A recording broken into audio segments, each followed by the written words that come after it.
आपको पता है मेंटली स्ट्रांग होना किसे कहते हैं? 1914 में थॉमस अल्वा एडिसन की फैक्ट्री पूरी तरह जल के बर्बाद हो गई। आग इतनी बुरी तरह लगी थी कि कुछ भी नहीं बचा। उन्हें 23 मिलियन US$ का नुकसान हुआ था और एक प्रोटोटाइप जिस पर वो सालों से काम कर रहे थे वो भी जलकर बर्बाद हो गया। इस पूरी सिचुएशन को जानने के बाद थॉमस अल्वा एडिसन ने जिस तरीके से रिएक्ट किया उसे कहते हैं मेंटल टफनेस। पता है उन्होंने क्या कहा? उन्होंने कहा, थैंक गॉड अभी तक मैं जितनी भी मिस्टेक्स कर रहा था वो सारी जलकर खत्म हो गई हैं। अच्छा है, अब मैं एक फ्रेश शुरुआत कर पाऊंगा। एक मेंटली टफ इंसान की ये बहुत बड़ी क्वालिटी होती है कि वो बुरे से बुरे वक्त में भी अपने आप को संभालना जानता है और एक पॉजिटिव अप्रोच रखता है। पर फैक्ट तो यह है कि शुरुआत से ही कोई भी मेंटली स्ट्रांग नहीं होता। जैसे अच्छी डाइट और रेगुलर एक्सरसाइज आपको फिजिकली स्ट्रांग बना देती है, वैसे ही कुछ हैबिट्स होती हैं जो एक मेंटली वीक इंसान को भी मेंटली स्ट्रांग बना देती हैं। और आज इस वीडियो में हम मेंटली स्ट्रांग लोगों की कुछ हैबिट्स के बारे में बात करने वाले हैं। So let's start.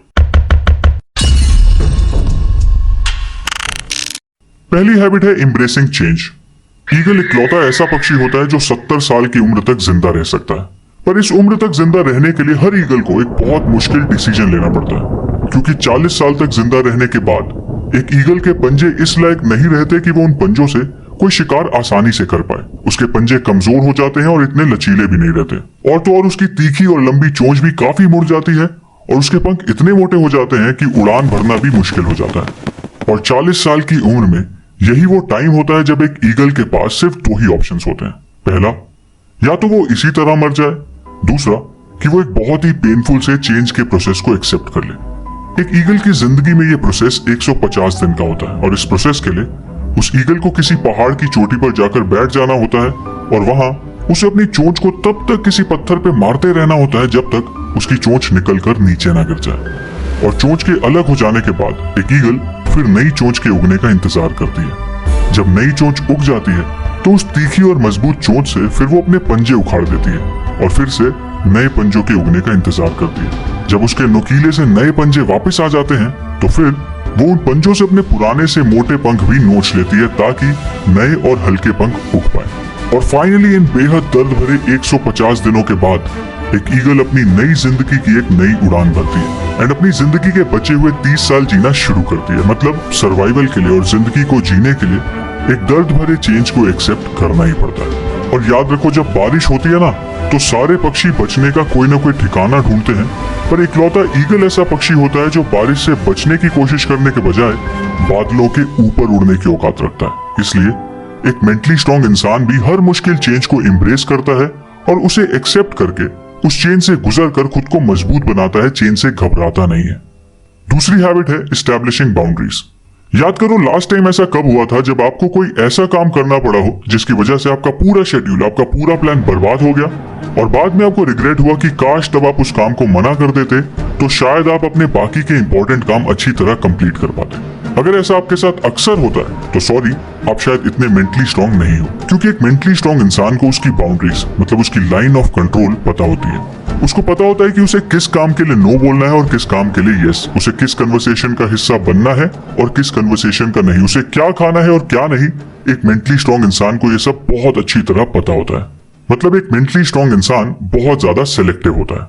अब तीसरी हैबिट है द पावर ऑफ सैक्रिफाइस।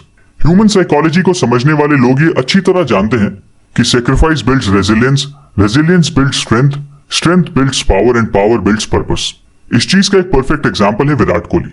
2017 में मैंने एक आर्टिकल पढ़ा जिसमें लिखा था कि विराट कोहली कितने बड़े फूडी थे और उन्हें मटन रोल, बटर चिकन और छोले भटूरे जैसी डिशेस कितनी ज्यादा पसंद थी।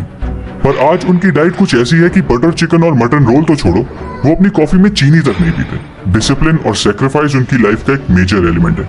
एंड दोस्तों, कोई भी पर्पस बिना सैक्रिफाइस के पूरा किया ही नहीं जा सकता, चाहे वो सैक्रिफाइस बुरी एडिक्शंस का हो, जंक फूड का हो या सोशल लाइफ का। सैक्रिफाइस तो करना ही पड़ता है और मेंटली स्ट्रांग लोग ये सैक्रिफाइस करने से पीछे कभी नहीं हटते।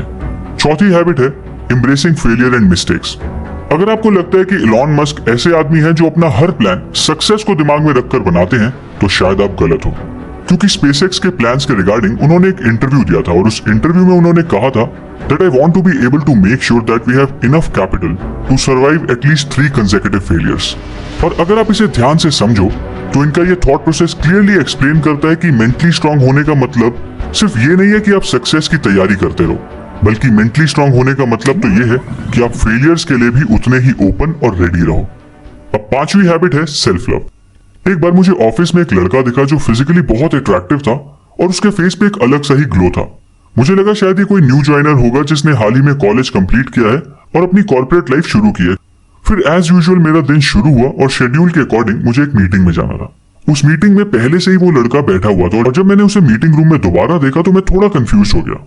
बट फिर मेरे मैनेजर ने अनाउंसमेंट की और बताया कि इस मीटिंग के लिए हमने एक गेस्ट को इनवाइट किया है जो हमें प्रोसेस रिलेटेड एडवाइस देने वाला है, और वो गेस्ट बिजनेस की एक यूनिट का डायरेक्टर है। और पता है ये डायरेक्टर कौन था? वही यंग दिखने वाला लड़का।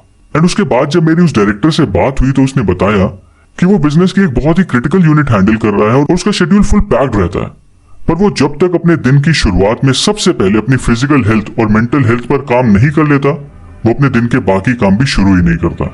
For him his day starts with the practice of self love. And दोस्तों, वैसे सेल्फ लव प्रैक्टिस करने से आपकी सेल्फ एस्टीम और ओवरऑल मेंटल हेल्थ कई गुना इंप्रूव हो जाती है। इसलिए मेंटली स्ट्रांग बनने के लिए ये भी एक बहुत इंपॉर्टेंट हैबिट है। सो दोस्तों, ये थी कुछ 5 क्वालिटीज जो मेंटली स्ट्रांग लोगों में अक्सर देखी जाती हैं। और अगर आप भी मेंटली स्ट्रांग बनना चाहते हो तो आपको भी अपने माइंडसेट को कुछ ऐसा ही बनाना पड़ेगा।